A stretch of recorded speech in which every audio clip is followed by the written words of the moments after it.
Okay बच्चे, तो lecture के पार्ट 2 में अब हम लोग स्टडी करने लगे हैं कि जो आपका गस्टेलो एंडरसन क्लासिफिकेशन थी ओपन फ्रैक्चर्स की, उनको हम लोग लिखते कैसे हैं। How do we annotate and Gustilo and Anderson classification, ठीक है, उसको हम लोग लिखते कैसे हैं। मैं आप लोगों को एक एग्जांपल देता हूं, प्लीज गौर से देखिएगा। यहाँ पे आप लोगों को बिल्कुल क्लियर हो जाएगा कि मेरी ये बात कहने का क्या मतलब है, ठीक है। 2 2 A 2 क्या मतलब है इससे। फर्स्ट डिजिट से क्या मुराद है, ठीक है।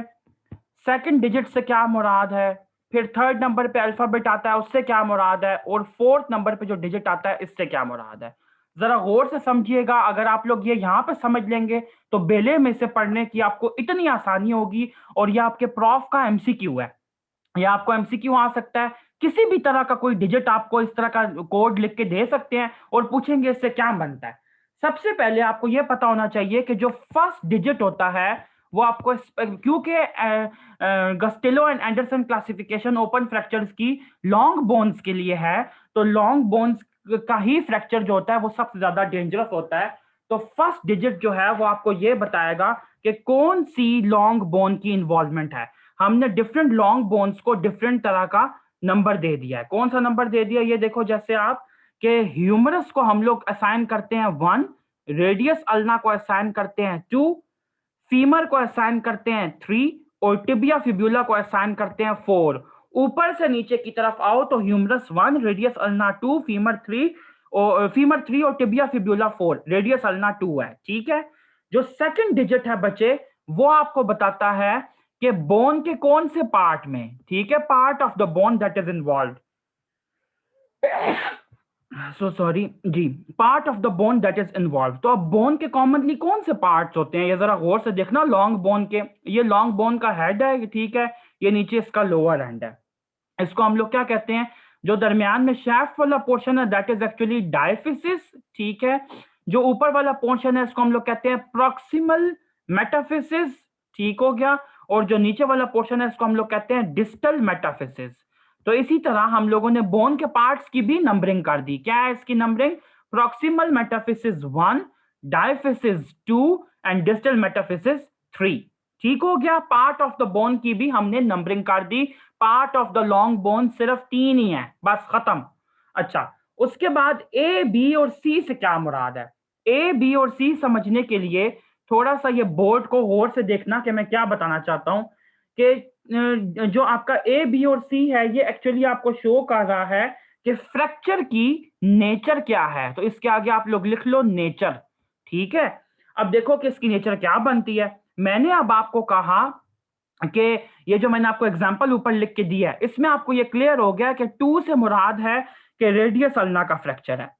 अगले 2 से मुराद है कि आपका डायफिसिस का फ्रैक्चर है। तो डायफिसिस और मेटाफिसिस के फ्रैक्चर्स की कुछ टाइप्स होती हैं, कुछ नेचर की टाइप्स होती हैं, ठीक है।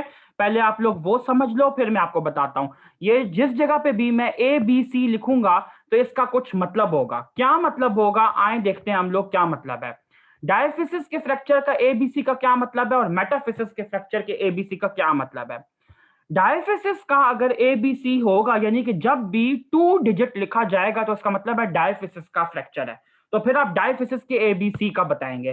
कभी भी 1 या 3 लिखा जाएगा तो इसका मतलब है मेटाफिसिस का फ्रैक्चर है, और आप उसकी टाइप्स बताएंगे।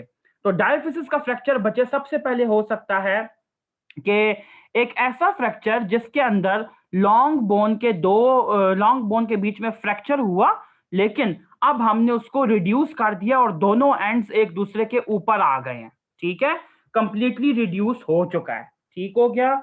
अच्छा, जो टाइप बी है उससे मुराद है कि एक लॉन्ग बोन का फ्रैक्चर हुआ, ठीक हो गया, लेकिन अब उसको वो एक दूसरे के करीब तो आ गए हैं, ठीक है, पार्शियली। ये देखो यहाँ पे बिल्कुल दोनों बोन्स एक दूसरे के करीब आ गई हैं, लेकिन बीच में फिर भी एक ना एक जो सेगमेंट है वो बच रहा है।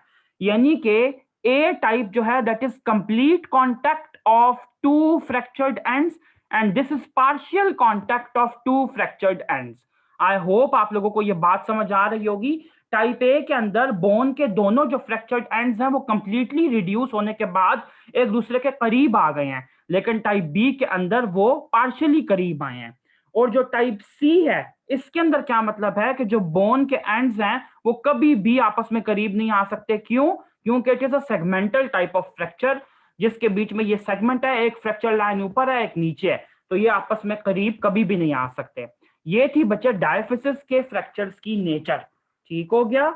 नो नो कांटेक्ट, इसको आप लोग नो कांटेक्ट कहेंगे, complete contact, partial contact, no contact. इसी तरह मेटाफाइजियल जो फ्रैक्चर होता है इसकी भी नेचर होती है, आपकी बुक में बड़ी अच्छी डायग्राम के अंदर इसने सब कुछ क्लियर किया हुआ है। पहले मैं तीनों मेटाफाइसिस शो कर देता हूं ऐसे करके, ठीक है? ऐसे टाइप ए वाले, टाइप बी वाले, टाइप सी वाले, तीनों मेटाफाइसिस को आप समझे, मैंने तो ऐसे डिफरेंट डिफरेंट